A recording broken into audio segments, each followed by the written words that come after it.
You're watching AlJazeera live from Doha with me, David Foster. Also in this programme, there's unrest in Libya as Gaddafi's supporters threaten to kill those demonstrating against the regime.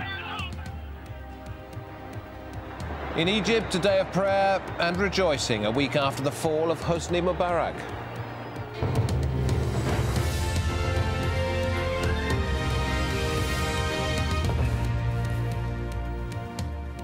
Tension growing in Bahrain, where troops have fired at anti-government protesters and the number of casualties continues to climb.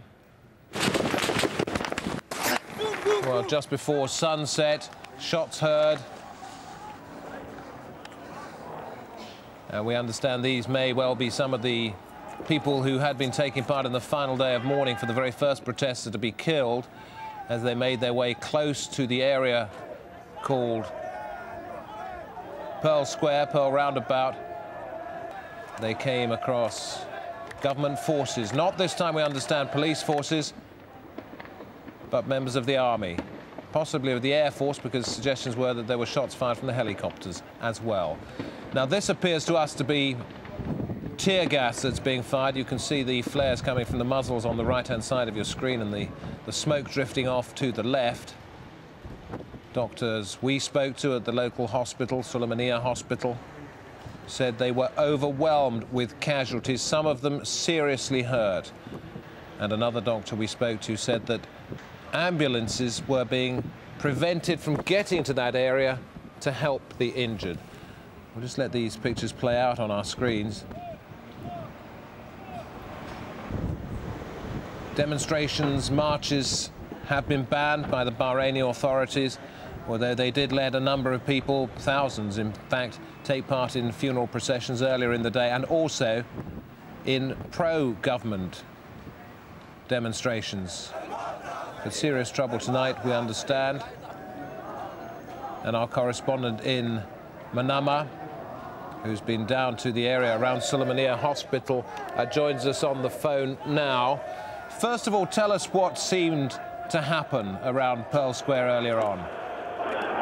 Well, the details are still pretty sketchy, although we're several hours into this, because we know the sequence of events that led up to the firing, but when the actual firing started, everyone I've spoken to, and I've spoken to numerous witnesses, said it was such a moment of confusion with tear gas, with what appears to be live bullets, that none of them really know where any of it was coming from. Let me take you right back to the beginning. On the 14th of February, the start of all these protests, and on that first day, a man was killed. Now, that man was then buried the next day, and under Islamic custom, there then is a period of commemorations for him. Today was the last day of his funeral commemoration, so the crowd had gathered in the cemetery near the center of the city. At the end of that commemoration, the crowd decided, I think spontaneously, to head from the cemetery to the Pearl Roundabout, an area that is blocked by military forces. Military forces are there rather than the police. And as they approached the Pearl Roundabout, that is when the gunfire started, the tear gas started. Now, what we're talking about this time is not the bird shot, that is an area weapon that sprays out shotgun pellets. That is what we've seen in the last few days that has claimed some lives. This appears to be live ammunition. I say appears to be. I'm not a forensic scientist, but I have seen those that have been injured. I have seen the wounds, and they look to me consistent with bullet wounds, and I've seen bullet wounds in a number of other countries. I've also seen the X-rays. I asked the doctors to show me the X-rays, and at least two of the X-rays show bullets lodged in the bodies, one in the thigh and one in the back of the patient. Now, you've been down to the hospital, and not only the scenes inside where you said it's chaotic, but also outside. What's happening there now? Well, because of what has happened, thousands of people have gathered at the hospital. They've come to the hospital grounds. There are thousands of people here. They have been shouting. They're very, very angry. They've been shouting, "Down with the Khalifas," that's the royal family here. "Down with Hamad," that is the king. And really I think when you speak to some of them, that some would like to make this hospital grounds the new Pearl roundabout. Some say they have no intention of leaving. Now, the hospital officials say they'd actually like them to leave. They can't really do the work with all these people here. A little bit of time ago, there were tables being brought in, and food and water and supplies for these protesters. Well, the hospital authorities have now asked that those be removed, but the hospital authorities are trying to do their work. OK, I'm going to stop you there because the Crown Prince of Bahrain, he spoke on state television a short while ago. We know he appealed for calm. Now we're getting a replay. Let's listen to him. Steps on the basis of this confidence. Now, we cannot live like this for days and to go into chaos. Is there a ceiling?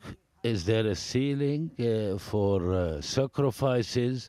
And is the debate open to everybody? Yes, it is open to everybody. Yes, it is slow. It is slow. Progress is slow. If it wasn't slow, we wouldn't reach that point. We wouldn't have reached this point. We want to establish what we can do in order to avoid something like that happening again. You know, something that happened in the street. Some people go and demonstrate, and some people will oppose them. How can we avoid all this? Calm down, I say. Everybody should calm down. I say calm down to the person who throws stones and to the person who shoots bullets. This doesn't serve anybody. Do you want to withdraw the security forces from the street? We are talking, the security forces, we are talking about controlling the situation. We cannot really do impulsive decision at this moment.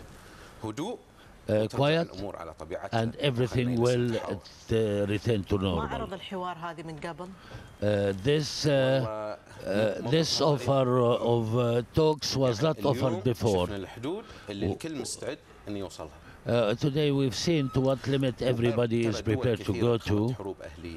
Many countries have gone into civil war. Many countries was fragmented because wise men did not intervene and say enough is enough.